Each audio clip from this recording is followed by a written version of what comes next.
a little bit of pain, of course, from the farmers, and they are frustrated with the tariff situation. Hi lovelies, welcome back to my channel. If you're new here, my name is Belinda Strana. Thank you so much for all the love and support. To my returning subscribers, to those people that share my videos, leave commentaries, and also educate each and every one of us, you guys are the real MVP. So lovelies, I came across this video on my For You and I thought to share where Nebraska and also Texas inclusive farmers have an emotional breakdown after they are all going bankrupt due to the tariff that was actually imposed. This got a lot of people reacting, and I was able to put up some of those stitches, lovelies. I'm just going to roll the clip as well as some of other stitches I was able to put together. Please leave me your own thought in the comment section of what you think of this video. Please do not forget that we do not support any form of bullying and harassment. We are just here for educational and informative purposes. Alright lovelies, let's dive into it because this might actually affect both the prices of groceries, goods and services inclusive, especially the soybeans. Montana farmers are voicing frustrations over the Trump administration's use of tariffs. During a press briefing, farmers and ranchers highlighted what tariffs are doing to their livelihood. NBC Montana's Bowen West joined the hearing and breaks it down. Tariffs are having a real impact right here in the Treasure State, with farmers and ranchers feeling it firsthand. Food systems moving out of the country, prices on food and tools going up, and broken trade relations are just a handful of the issues. Nobody wants to do business with us, whether it's Japan, Australia, Europe, Paraguay, anybody. They don't want to do business with us because they have no idea what's going to happen. It doesn't make any good business sense. A talking point was the impact tariffs have on the mental health of farmers. An expert said it's causing more stress. According to some estimates, farmers have a suicide rate as high as 3 times the national average. Farmers and ranchers have the highest incident of suicide of any occupation in the nation. That's pretty serious. It's not just Montana farmers feeling the pressure. Data from Bloomberg shows 173 small farms across the country have filed for bankruptcy since President Trump took office. The price is going to go up for moving outside the country, and the price is going to go up for increased labor costs, and the price is going to go up because of tariffs. So good high quality food is going to become food of the rich. I've got more details in my article at NBCMontana.com. Reporting in Missoula, Bowen West, NBC Montana. Okay, and then of course tariffs. We talked in May, farmers were along for the ride, but they said it would have to be a small ride, a short ride. And we're still sitting here now in August, and things, we see a little bit of delays. We've seen some get done, but yesterday the president sent out a tweet, sent the soybean market flying. Today it's dropping right back off. I mean, farmers are really concerned about this, especially when it comes to China. Where are we at, and what's some message you're hearing from the president? And this is where we really are seeing a little bit of pain, of course, from the farmers, and they are frustrated with the tariff situation. They've expressed that to me, but then they immediately turn around and they say, we understand why the president is doing this. Yep. So they are feeling pain, but what they want to see is a reset when it comes to trade, and to make sure that we as the United States are getting the trade situation right. It's all I've ever done, so if you ever have the thought that crosses my mind where maybe it's not financially viable, of course that's stressful. Whenever there's an issue like that with one of the main importers of canola, it's obviously going to have an effect on the price, which then in turn affects us. Because when we grow a crop like this, that's expensive to grow, and we've got it to a point where we have the maximum amount of dollars put into this crop, and then an announcement like that just essentially dropped 50 cents a bushel right off the top. Yeah. Right with that announcement, and who knows what it'll do over the next month or two, or however long this lasts. The timing was essentially the worst time for us. Canola was a decent price. We've pre-sold a little bit, but not a whole lot, because we didn't want to overextend ourselves. Essentially, we wanted to wait until we saw what type of crop we had. So we're not as protected as I would have hoped, but we didn't necessarily see this coming. So how do you protect against something that you don't know is about to happen, type of thing?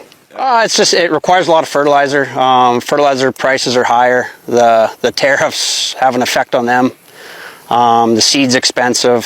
The chemical to make sure the field stays essentially weed and pest free is expensive. Machinery is expensive. Just essentially our costs across the board have increased rapidly in the last 5 years, and the price of canola is not kept in step with that. And then add U.S. tariff pressure and now the Chinese tariff pressure, it's a downward trend on the price and an upward trend on the costs, and it's essentially not a great situation.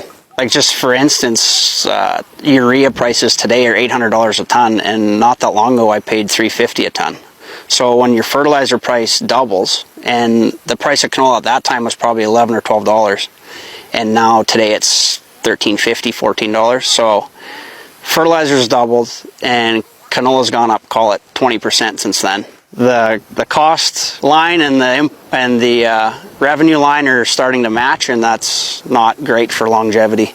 You're concerned about, will you have enough money to operate in the future? Yeah, it's like every other small business. When the revenue and the expenses are starting to amount to about the same, it makes everything more difficult. And when you add difficulty in a business that you're into as deep as we are into farming, of course it's stressful. Are struggling and struggling hard, and it's bad. I mean, it's really, really bad. My buddy has been a farmer in Alabama forever. His family has done it for 4 generations, and they are struggling. He said, Drayton, this is the number one problem. I don't care what they say on the news. This is the number one problem. Nobody wants our product. Nobody wants our goods. Nobody wants our corn, our wheat, our broccoli. Nobody wants it. We get hung up on. We don't have a market for our goods. Even if we can get it out of the field, it doesn't matter. Nobody wants our product. And that is with farmers across the country experiencing the exact same thing. Because Donald Trump and this administration is so horribly bad, countries around the world don't want anything to do with our farmers. And now farmers, you're learning that your vote for Republican is a bad vote. It is a vote you should never do. You're farmers. You should be voting for Democrats, not Republicans. Do you get it yet? Do you understand that yet? Or you just need to keep losing all your farms before you finally get it? It's bad, folks. It's really, really bad. Oh, soybean farmers in America are finding out. Donald Trump recently asked China to quadruple their purchasing of American soybeans. Donald, since the initial trade war you started, China started buying all their soybeans from Brazil and Argentina. All thanks to you. And now with their inputs going up and their exports going down, the American farmer can't survive. With small farm bankruptcies being at a 5-year high since the last Trump administration, nationwide farmers voted for Donald Trump at almost an 80% clip. Because even though Donald Trump ruined them last go around, he gave out the welfare queens their farmer subsidy that they needed. You know, welfare for me, the farmer, but not for the citizen in America. With no talk of a subsidy on the horizon, their immigrant labor gone, the farmer having to pay more for the fertilizer they import and then the farming equipment they get from other countries. And now those other countries not buying their grain, their wheat, their soybean because of Donald Trump's tariffs that have made reciprocal ones in the countries that they're selling their agriculture to. And don't worry, farmers. I mean, these private equity firms can't wait to own your farm at the rock bottom prices they're going to be able to buy them for. I wonder if Blackstone will just incorporate the entire state of Nebraska. Your racism got you. Your hatred towards a system that does nothing but help you out and deliver for you in every way. But you wanted to take that away from other people, didn't you, farmers? You want everybody else to pull themselves up by your bootstraps while the government makes you a welfare queen year after year. And the farmers are finding out. Oh, soybean farmers in America are finding out. Donald Trump recently... Some new numbers have just come out that actually, in some way, make me happy, in some ways make me sad. See, in the first quarter of 2025, bankruptcies for farmers exceeded the 2024 total for the year. And in the second quarter, according to new reporting that just came out, they doubled last year's number. So the farmers that overwhelmingly voted for the administration we have are filing bankruptcies at a record pace. The last time farm bankruptcies were this high was during Trump's last term. For somebody that claims to love farmers, he sure just consistently hurts them. In fact, the last time it was this high was between 2018 and 2019. You would think maybe it was during 2020 and all that craziness, but no. This is all pre-pandemic Trump wonderful economic policies affecting farmers once again. Meet Luis, a lifelong Republican wheat farmer who voted for Trump not once, not twice, but all 3 times. She said she was thrilled to do it. She said that she wants him to fight for people just like her. But here's the reality that she's facing right now. Her farm now is gone, bankrupt. She had a government contract to sell 100% of her wheat to U.S. aid. That deal was vanished overnight. The buyers, gone. The money, gone. And here's where the irony cuts deep. Luis admits that 70% of her workforce were indeed undocumented immigrants. The very same people, the lives and livelihoods she voted to upend. And now they're not showing up to work. And without them, her business has collapsed. Luis is on TikTok now, literally about 5 videos, blaming Trump for not protecting farmers like her. But here's the thing. These policies were never designed to protect your farm, Luis. And if you were literally educated, you would have took 2 minutes to research and find that out for yourself. These policies were designed to make a point, no matter who got hurt, even his own voters. So, Luis, actions have consequences. And sometimes they come for you first. Meet Luis.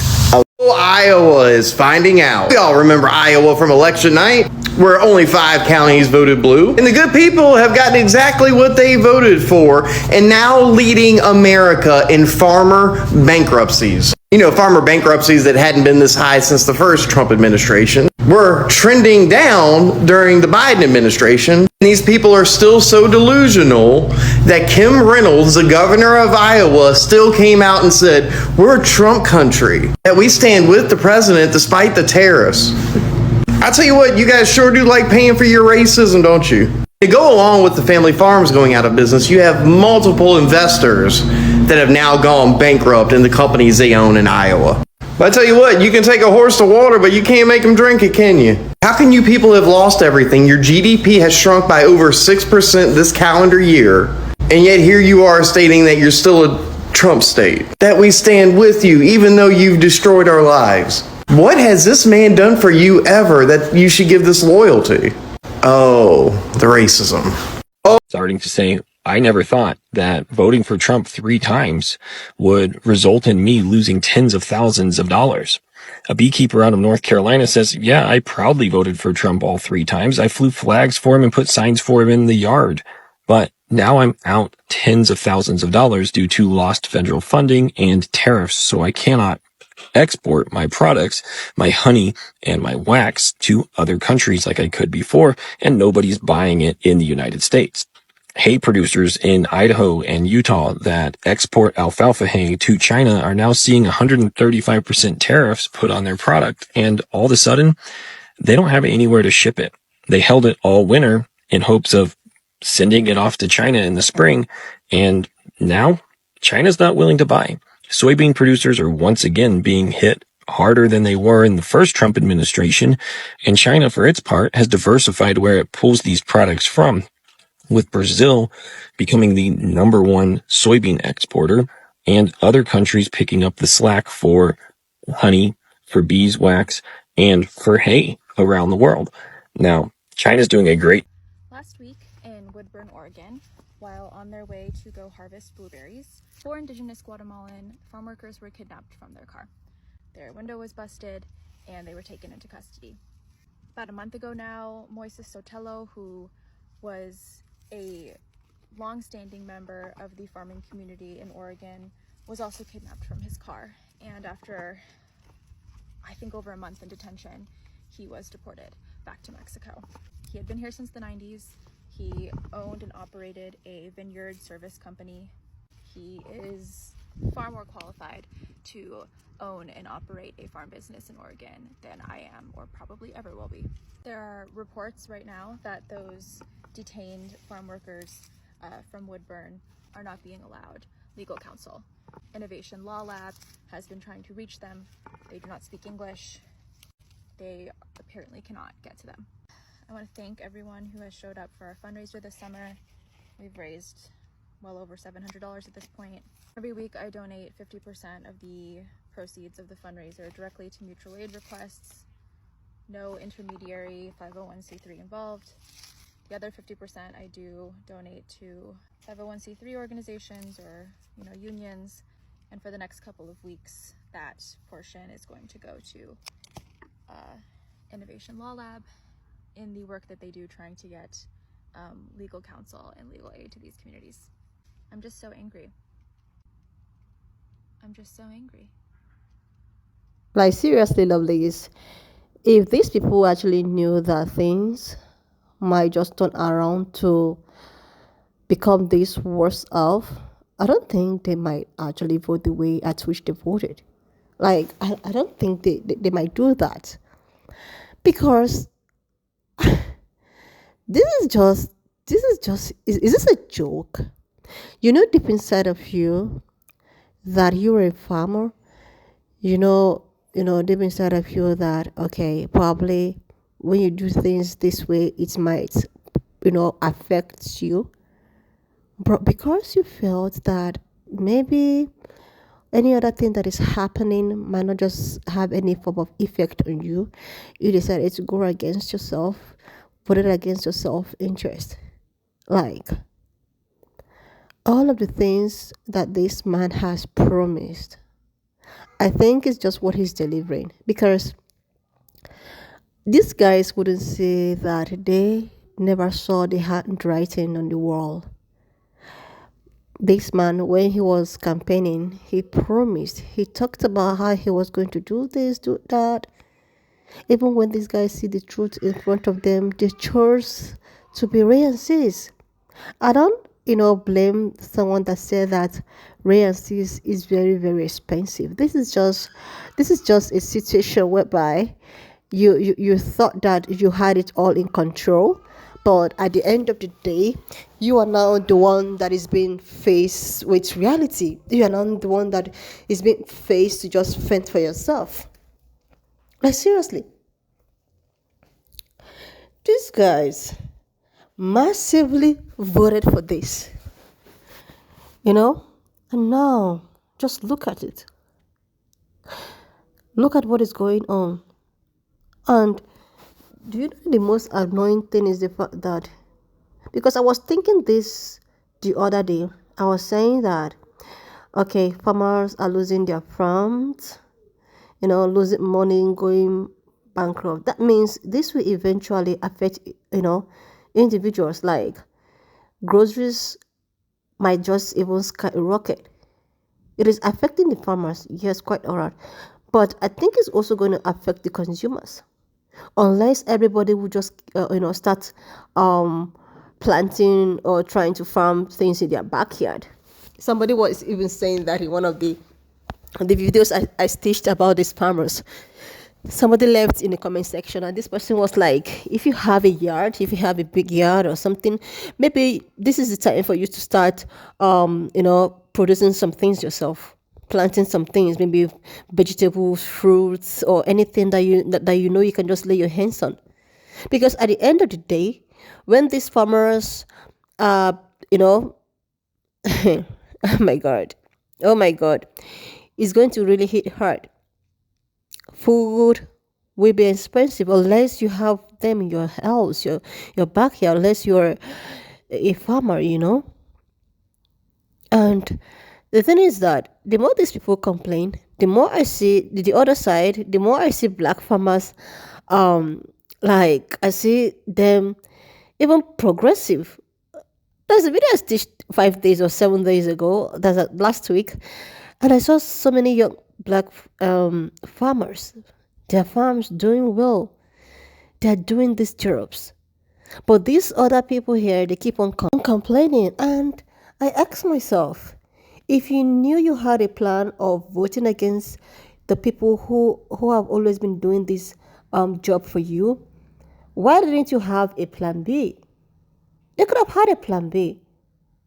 When they get these people or documented people deported, they could have just had a second plan of maybe getting their family members to do or pick or do those jobs. But no, that is to show how shallow-minded they are. Because I think as a business person or as a person who owns an organization, when you are trying to get rid of someone, you should have something by the side to lay back on when things go sour. But no, maybe they thought that eventually there is a bill that might be passed that will warrant people that looks like me to come do these jobs forcefully. Or maybe they don't have a choice, then they can't do it. It's always not been the way at which you have always planned it to be. And that is why you see so many of them coming out and having emotional breakdown and crashing out. Like, I feel so sorry for them. Yes, because these are businesses. And eventually it might even get goods and services to skyrocket. But then again, that's one thing about people that looks like me. No matter any condition, situation, they are going to still survive. That is why it's as if people that looks like me have not been out there complaining. They are even the one progressing. Oh my God.